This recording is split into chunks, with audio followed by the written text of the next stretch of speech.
How are you? It's JT. Welcome back to another episode of JT Talks Jobs. So this is the show that teaches you what? It teaches you everything that school didn't teach you about job search and career growth. We do this every Wednesday at 12 noon Eastern Standard Time.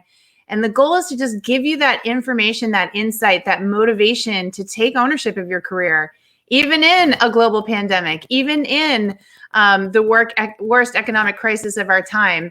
The reality is there are jobs and you can build a career if you know what to do and how to go do it. And so that's what we're all about here. And, we say this all the time, but, the team and I in the beginning of 2020 had said, what's our goal for 2020? And we said, our goal is to help 1 million people grow their careers through all the different platforms that we use. Never in a million years did we think that all of this would happen and that we would have the opportunity to just provide this kind of information to people who need it most. So we feel really lucky to be here. We thank all of you that come each and every week to support the show, and just keep the stories and letters coming.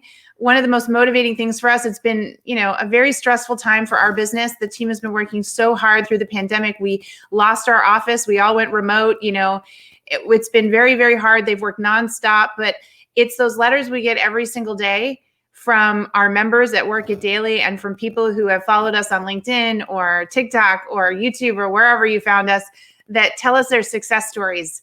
That really fuels us. So I just want to say thank you to all of you out there. You don't know what that means to us because the team and myself are working really, really hard these days, and we're grateful. We're grateful to you. So, all right. So before we get started, just a couple of housekeepers. For the next 45 minutes, remove all distractions. Put away your phone, close down all the other tabs on your computer. Just give yourself the chance to really be present, because in order to get better in your career, you have to work on it. And by that, I mean you have to really think about it and be strategic. So this is your chance to do this. This is like a workout for your brain.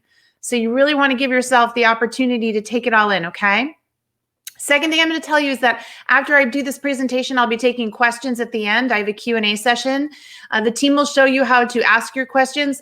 I don't get to all of them, but I do my very best.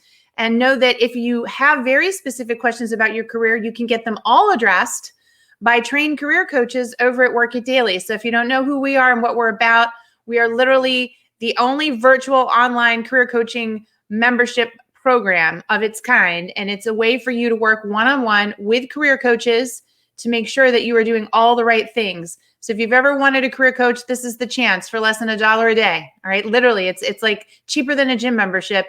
And honestly, gets you much better results because it helps you get your career going. So, all right, enough on that. We are going to get down to the business of talking today about job fairs, specifically virtual job fairs, because this is pretty new for a lot of people. Believe it or not, the technology has been around for a while. The technology has been around since around 2010 or 11. These companies started to hit the scene. So you're talking about technology that's been working for a decade. It's just a lot of people have never really thought about or taken the time to invest in understanding how to be part of a virtual job fair. Well, things have really, really changed, folks. Let me tell you, because now online recruiting is only increasing in this area. People are doing all of their initial interviews over Zoom or phone. They're only bringing people into the hiring process in person to the very, very last moment. Sometimes they're not even, they're just hiring them remotely because of the pandemic. And so technology that enables companies to do that has become very, very important. And online virtual job fairs is one of these explosive areas of growth that's predicted. So you want to know how to do these because there's a very good chance that you are going to find yourself going to one of these in the near future because the employers that you want to work for are hosting them or are part of one that is being hosted. So today I'm going to take you through 8 tips that will help you be successful in preparing for these, because the one thing I will tell you when it comes to these online job fairs is that preparation is key. You do not want to wing it. You don't want to show up and go, oh, it's at 10 o'clock. Oh, all right. I'm just going to hop on and see what it's all about. You could absolutely blow it. And blowing it in a virtual job fair is just as bad as blowing it at an in-person job fair as well. Even worse in some cases, because for you to be part of an online job fair, they've already captured some basic information about you. So if you really blow it, it would not be difficult for them to put a do not hire in the files. And now you've gotten yourself essentially blacklisted. So you really, really want to pay attention when you are attending these things and make sure that you're not doing anything that would come across as unprofessional or unprepared. Okay, so let's get into these 8 tips. Tip number 1, have your resume and your LinkedIn profile optimized before you register. Now think about that. You are going to have to register for the event. They make you put in all this information. And once you register, what do you think those recruiters are doing? They're looking at the people that registered so they can figure out who they want to talk to. So you don't want to not have a resume that you can attach or not have your LinkedIn profile optimized, because if you look like a weak candidate, they prioritize who they want to talk to. I've been inside this technology before. We've actually used it at Work It Daily. And they actually can prioritize the candidates in terms of who they want to talk to. They even have the ability, some of the tools, like let's say somebody registers and they look like a really strong candidate. They have the ability to message that candidate in advance and schedule an actual interview with them during the job fair. So you've got to make sure that all your materials are in fantastic shape before you register, because the moment you register, you're on the radar screen. And you really want to make sure that there's a chance, increase the chances that they see your profile and say, ooh, that's somebody I want to talk to. So resume and LinkedIn profile, good to go. And if you have any concerns about how do you do your resume, you know we're all about the free resources at Work It Daily. Head on over. We have a resume blender, resume mistake guide that you're definitely going to want to download. It's free over at Work It Daily. I know the team is putting the link in the bio, so you can at least make sure that you're not making any of these classic mistakes that are going to get you tossed, okay? All right, very important. LinkedIn, resume, good to go before you register. Now, the same thing, talking about registering, register early. They're going to start talking about these events, usually 2 months to 6 weeks in advance. You'll start to see that they're coming up. And you want to register as soon as possible so that you can give them plenty of time to check your profile out and get interested in you. In fact, we're going to give you an update. There is a company that we really love. It's called Power to Fly, and they're all about diversity hiring. So Power to Fly is a site that identifies companies that are embracing diversity hiring. And they are hosting a diversity hiring job fair, virtual job fair, on Friday, September 11th.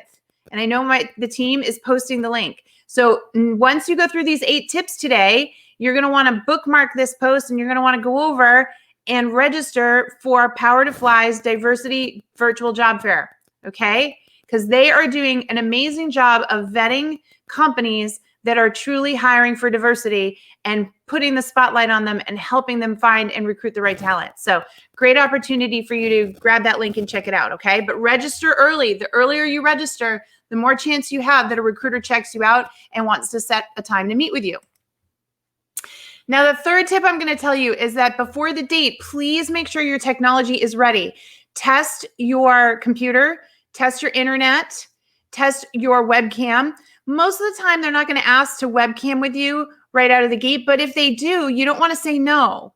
So you want to make sure that you're very comfortable, that you're in a good setup, and that the webcam's working, the microphone's working, your internet, that your bandwidth is really strong, it's not choppy. Anything that you can do so that the technology isn't the issue should a recruiter want to chat with you. Most of these platforms use an instant chat feature that allows you to just type chat back and forth with them, which is really nice because you can concentrate. Some of them do have video capabilities though, and some of them may decide they want to take the chat to a virtual. If you're doing things really well, they might want to take it virtual to a video conference. So you've got to make sure that you've got all these things good to go so that you don't have to say no, all right? All right, number 4, attend someplace where you will not get distracted. I would not advise you to go to, a coffee shop. Granted, we have social distancing. So I guess the good news now is that, people aren't going to be right next to you like this. They're all going to be 6 feet away per se, but it still could get very loud. They could have music in the background. I've seen people try to attend these when they're outdoors and it's really loud outside around them. You want a nice, quiet place where you're not going to be distracted by people or things so that you can focus in, especially if you get into a live chat with a recruiter, okay? Number 5, write out in advance several simple responses. So remember, most of the time they're using text and you've got to type this out. Well, if you're not the fastest typer or the best typer, and you're under the gun, the pressure of responding in a timely fashion, it might help to have a few things written out. So questions like, why did you decide to attend this job fair? Or tell me about yourself. Those sorts of things are questions that you could write out in advance and have them ready on your computer screen. So if you get asked them, you can just copy and paste that in, and you'll have this nice professional response ready to go. And that'll give a great first impression. So at least for those two questions, why did you decide to join the summit? And tell me about yourself.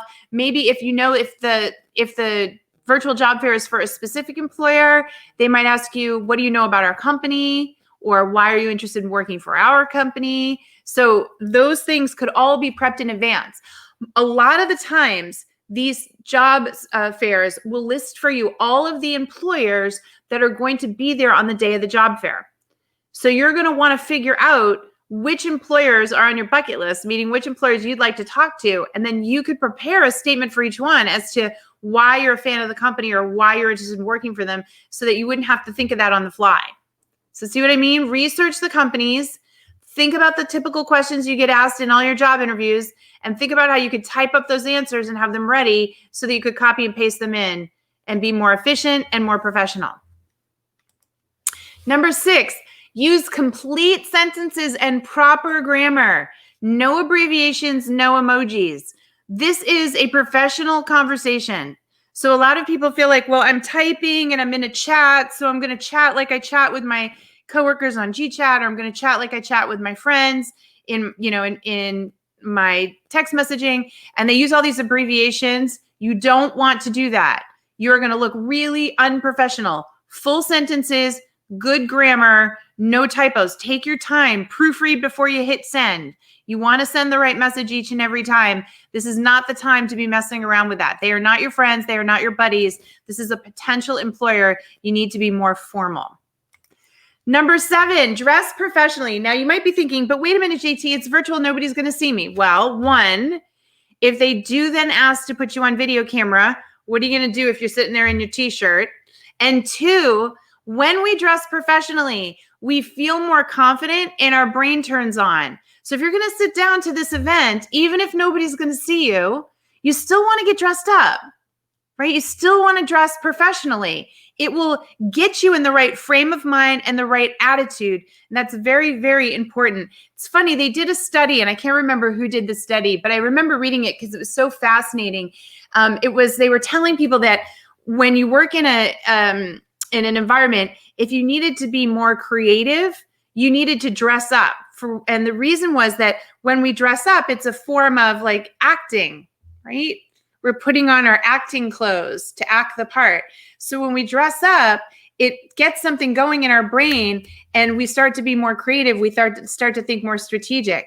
When we wear really, really casual clothes, what do we associate that with? Relaxing, kicking it back, maybe going to bed, taking a nap.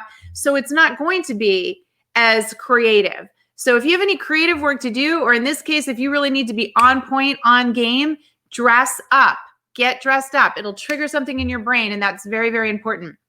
And then finally, tip number 8, always ask for contact info. When you get in there and you're having a conversation back and forth, you want to ask for contact info because you want to be able to email them a thank you note.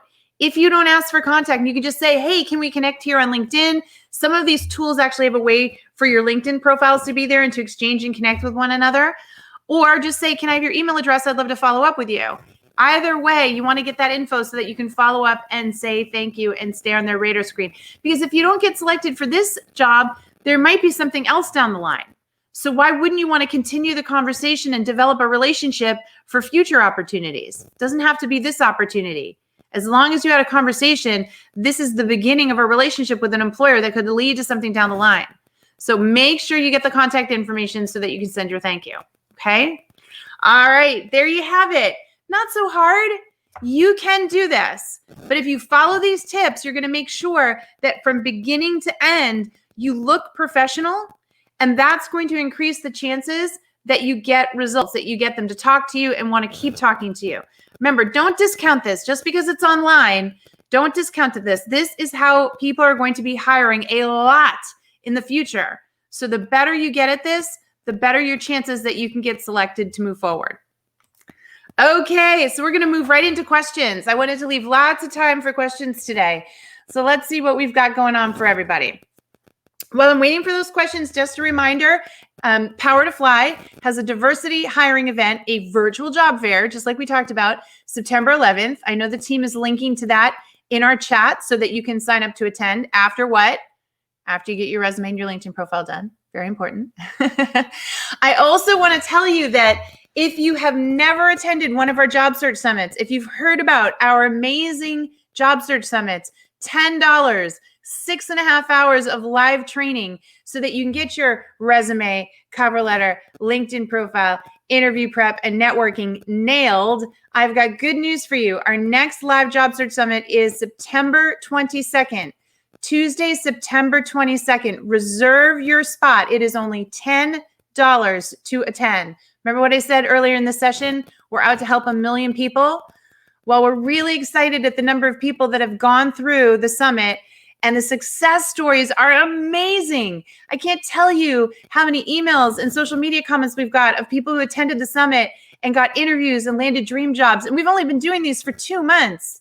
We did one in the end of July and we did one in August, and this will be our 3rd one. So we're so excited about these summits, especially because they're only $10. They're truly affordable. You get a workbook, 6.5 hours of live training, and you get access to the recording for 7 days after that. So no messing around. If you're ready to jumpstart your job search, the Job Search Summit is for you. We really want to see you there, okay? All right, let's take some of those questions. Michael's asking, what about your elevator pitch? I'm seeing a lot of those in the rooms. Yes. So your elevator pitch is going to be very similar to tell me about yourself or why do you want this job? They're really variations, right, Michael? So all you want to do is put together the idea of what brought you to the summit and what you're looking to make happen in your career. And if you've got that pulled together, you're going to have a good elevator pitch. I've never liked the term elevator pitch. And I think it's because it comes from the story of, imagine the hiring manager for your dream job steps into an elevator with you, and you've got 9 floors to get this person's attention. So imagine turning to a total stranger and then kind of just diving in. I've never liked that because I don't know that I would do that in real life on an elevator. I'm a pretty outgoing person, I guess, when it comes to that stuff. So I really like more of the tell me about yourself or introduction or career story. I like calling it a career story. But no matter what, to Michael's point, putting together a summary of your career story and making sure it's proofed and concise and succinct and interesting is a very smart thing to do before one of these events. So Amy is asking over on YouTube, how do you find out about virtual career fairs? That is a great question. So first of all, things like Eventbrite, there are sites where you can go check out online events that can help you. I would also suggest that you just if you just do an internet search and put in virtual job fairs, you will find that some companies have taken it upon themselves to list upcoming job fairs. That's another great way. And rumor has it, I don't have confirmation, but rumor has it that LinkedIn is continuing to build out its own events strategy and that it'll be able to help people start to tie to their events. So I think pretty soon you're going to just start to see a lot more about virtual hiring events in LinkedIn feeds in general. So hopefully that'll be the case. But in the interim, in the meantime, go do an internet search for virtual job fairs and you will start to find lists of them right there, front and center. Okay. Question on LinkedIn is, what is diversity hiring? That's a great question. So diversity hiring is when a company has decided that it's going to make a very conscious effort to hire minorities. It's going to make sure that it is not defaulting to some of the classic social norms. And so when you do diversity hiring, you're saying, look, I'm going to make sure that women, that people of color, that people with disabilities, they're all being given, and of certainly other types of diversity, are all being given a fair opportunity to land a job, that they're being judged and critiqued fairly. Now, what does that mean? Well, it means that the company has to go through a very deep process of understanding where its bias is, because every company is biased, especially when it comes to hiring. And a lot of times they don't even realize it, and they certainly don't mean it. So companies that are practicing diversity hiring have been through training to help recognize some of the places where they are projecting discriminatory practices and not even realizing it. A really great example, we hear a lot of times people saying, oh, that person wasn't a fit for our culture. Well, guess what? What we're learning over time is that culture fit a lot of times creates discrimination, that we're discriminating against people because they don't act or think a certain way, and that diversity hiring is being scrubbed out of their process. So anytime you see a company that's practicing diversity hiring, that's really exciting because it means they've done their homework and educating themselves and focusing themselves on hiring, their hiring practices and making sure that they're truly fair. So hopefully that made sense. Susan over on LinkedIn says, hello from Philadelphia. Hello. I typically email a thank you note after the interactions and then a physical one to the mailing address. It may not be as natural in the environment. Please advise. Yeah, lots of people ask me that. So back before we had email, we used to actually mail in our thank you notes, right? And now we have email. So because we have email, there is an expectation that you will send a timely thank you note by email. So you always, always, always want to send an email thank you note. And you want to do that within 24 hours. In fact, my advice is that if you do some kind of interview in the morning, you should be able to get that thank you note in their inbox by the end of business that same day. If you interview in the afternoon, you should be able to get that thank you note in their inbox by first thing the next morning. The longer you wait to send an email thank you, the more they start to think you weren't that interested in the job, right? Or that you really don't have good manners. And then it's okay to send a follow-up in the snail mail if you'd like, but given that's all that's going on right now, the chances that people are going to get their physical mail is even longer, right? Like I only get to our post office box once a month now, maybe twice a month. And so, stuff's just sitting there. It's just how it is. And I think that we have to recognize that. So I think it's a nice gesture, but it's far more important these days to send a very timely email thank you. Bridget on LinkedIn is saying, how do you optimize your LinkedIn profile? Oh, Bridget, well, I could not answer that in today's session. That is a whole training in itself. What you need to understand, Bridget, is that LinkedIn is just like an internet search. Because it has over 700 million profiles on it. That's like pages, internet pages, right? 700 million profiles. It has to have a way to sort them out and tell people who, are searching for something, well, here's what's most relevant to you. Or here are the profiles that are most relevant for what you're looking for. So you have to learn how to optimize very important parts of your profile in order to show up in the search results. You have to optimize your headline, your about section, your work history, your skills, your endorsements. There's all key areas within LinkedIn that you need to optimize for so that you will show up in more search results. And so you need some help with that. Head on over to Work It Daily. We have lots of free resources. Better still, join our program, take our LinkedIn plan. It's a course that you take. And then once you do the LinkedIn course and update your profile, you give it to our coaches. Our coaches look at it and they tell you what else to fix. So that's the best way to go about that. Do you recommend student virtual fairs? So I don't have any direct recommendations for student fairs. I would tell you that you should reach out to your college. They will definitely have a list of student job fairs, especially the ones that have gone virtual. So go to your career center online and inquire about those, and you will find that they should be able to produce you a list, most definitely. Oh, look at this comment from James. I joined Work It Daily a few weeks ago. It's been so beneficial. Since I have followed the Work It Daily advice, I've had 4 interviews and 2 offers are in the works. Yay, James. That's awesome. See, that's what I love. We'll give you the tools and the resources, but you run with it. And that's all on you, James. You get to do the job jam because you're the one that invested in yourself and got things going. So we're so happy for you, and we love that you're part of the family. Jacqueline says, I'm interviewing for a sales position. I need to ask about salary. What's the best way to ask how much I can expect to receive right away? So first of all, Jacqueline, you want to get through the first round of interviews and know that they're interested in you. You don't want to talk salary until they're bringing you back for a second interview. That's when you know you've made it through the first pass and you're moving in, so they've got interest. If you ask about salary in the first interview and they haven't even decided that they want to move forward with you, it's going to hurt your chances of moving forward. I would do some research. I would go over to their Glassdoor page. I would take a look at what's been posted about salaries and what you can expect, and you should be able to get a general idea based on that. If you get to the second round, again, you want to go in, answer all their questions, really impress them. When it gets to the point that they say, do you have any questions for us? That's when you can say, well, I know we're in our second interview phase now, so I hope it's okay if I inquire. I'd love to understand the compensation structure for sales here, because sales always has a compensation structure. It's usually some form of salary and commission or straight commission.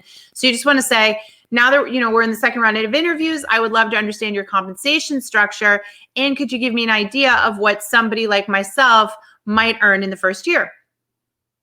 Right? So that just becomes part of the strategy. It's all about the timing and the way that you ask it. Wonderful.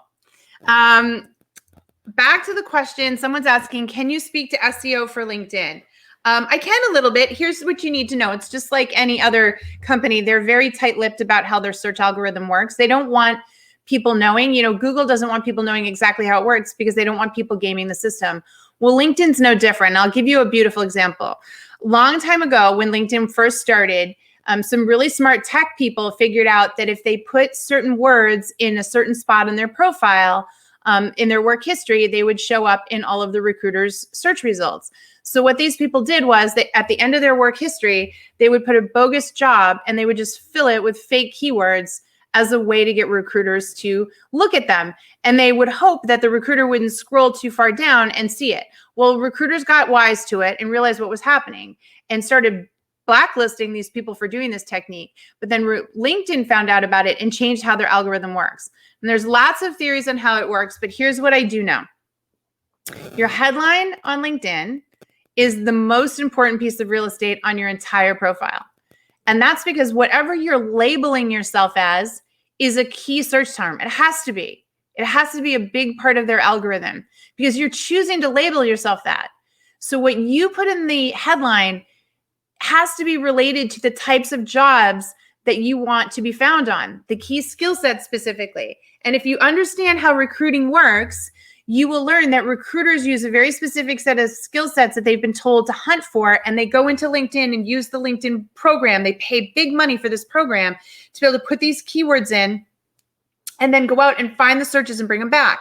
And if these keywords are in your headline, you show up higher in the search results. So they're going to see you more likely. So you have to understand the skill sets that people recruit for in your area and how to optimize those at the very least in your headline in order for you to be found in more results. Now, there's other factors. Like I said, the about section, your work history, your skills and endorsements, etc. So you really have to know how to do that. But that's the basic overview of how the SEO works. And again, if you want full understanding of how to do this, how to execute on it, and confirmation that you're doing it correctly, you should be joining Work It Daily. You just saw you'll have the same luck James had. We'll get you in gear, right? So be sure to check it out. Let's see. Hello from Las Vegas. Hello, Vegas. What is the main area recruiters look at in your profile? Well, they look at everything, but recruiters are technical buyers. So recruiters are told to look and make sure that you have a certain level of education that the hiring manager may or may not requested, a certain set of skill sets, a certain number of years of experience in those skill sets, and then any other things that they say are like non-negotiable must-have.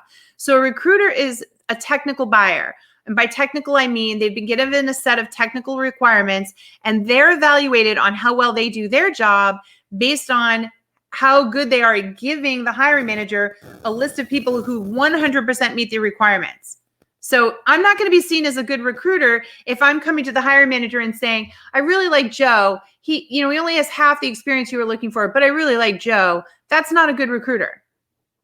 I need you to bring me somebody who is 100% match, not a 70% match, not 150% match. I don't want someone who's overqualified. I don't want someone who's underqualified. I want someone who meets the qualifications I'm asking for. And so recruiters are going to be looking at that, and it could be in very specific places, but 9 times out of 10, they've been given a list of skill sets that you have to have. And so having those skill sets in the right places on your LinkedIn profile is what's going to help increase the chances that you get found and get contacted. All right. So over on YouTube, the question is, I'm not necessarily a diverse candidate. Should I complete the optional questions on race and ethnicity? I'm afraid if diverse hiring is a priority for an organization, I could be passed over. Well, you know what? It's always optional and you are not required to fill it out. I think it's so funny because people will say to me, well, if I fill it out, won't they be able to discriminate against me? And if I don't fill it out, will they discriminate against me for not filling it out, right? And I think what we find is that you don't need to fill it out because if all the rest of your skill sets are a match, then they're going to contact you. So in that case, you can leave it blank. You don't have to fill it in because you're not going to get called unless you're a match in all the other ways. Okay? Awesome. Does diversity hiring include diversity in age as well? Yes, absolutely. And on both sides of the spectrum too. I have a lot of people that are, really saying that they're being discriminated against for their age right now. Older workers are saying, oh, I'm being discriminated for their age. Well, you know what? I got millions of workers under the age of 25 that are feeling discriminated against too, who have very expensive college debt from a degree and no work experience, and they're being discriminated against. So I have a harder time with that, with the age discrimination one personally, and I'm 52, folks. So I'm right there. But I have a harder time with it because, we really have to know how to market ourselves at every phase in our career, at every age level.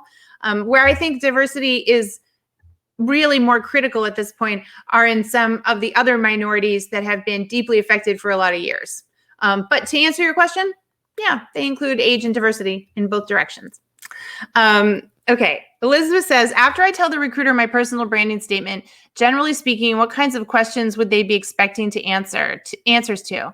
Well, they're going to ask you questions about your experience as it relates to the job, Elizabeth. So, tell me about a time you had to work in, with this skill set, and tell me, maybe if they're looking for a project manager, tell me about your most successful project you ever worked on. Tell me about your strengths. What do you think your weaknesses are? They're going to ask you a lot of behavioral questions, and behavioral questions are open-ended questions that are designed to make you give more than a one-word answer. And the reason for that is that when you have to give a longer answer, it helps them understand your personality and your depth of experience. And so that's why they do it. And for those of you that don't know what behavioral questions are, or you don't know what the most common behavioral questions are in interviews, we do have a free guide on that, the 18 most common interview questions that are behavioral based. And you can go download that for free. So I know the team will share that with you because that's a very important and, quite frankly, basic level of interview prep that everyone needs to do now. And I'm appalled at the number of people that don't do interview prep, especially. And if you think about a job fair, virtual job fair is like a form of an interview. So being able to prep, and that's why, Elizabeth, you're asking great questions. Being able to prep for behavioral questions is one of the smartest things that you can do. Awesome. Okay, Ruben is saying, when asked online and completing an application for a desired salary, should you include a number or a range? Has the protocol changed as a result of COVID? I always say provide a range if they let you. Although not everybody lets you. Not everybody will let you put a range in. They'll usually let you put in a single number. So if they let you put in a range, you put in the lowest amount of money you could accept without having to look for another job, and you put in your ideal. And that's going to be a pretty big range. I mean, it might swing 10,000, it might swing 50,000. Who knows? It's a big range. If you can't put in a range, what I say is go halfway between your ideal and your walk away, and then take another 10% off. So you want to be on the lower side. And the reason for that is if they can meet that, then good. But if you feel like as you get to the end and they make you an offer, there's still room to negotiate. You can still say, well, you forced me to put in a single number in there, and I really have more of a range depending on the opportunity. Now that I've interviewed with you and I see that you don't have this benefit or you don't have this or that, I'm really looking to make this. And that's how you would be able to justify asking for a higher salary than you put in on the actual application. Okay. But that being said, I want to be really clear with everybody. If an employer tells you flat out that their salary for something is this and it's non-negotiable, then it's non-negotiable. Please don't ignore that and then get to the end of the hiring process and say something like, well, I really need this much more. You will get blacklisted so fast. Some companies really have strict budgets and they're telling you and they're upfront with what they can pay. Now, you don't have to take it. but don't let them go through the whole hiring process with you, assuming that you want the job and then pull the bait and switch on them.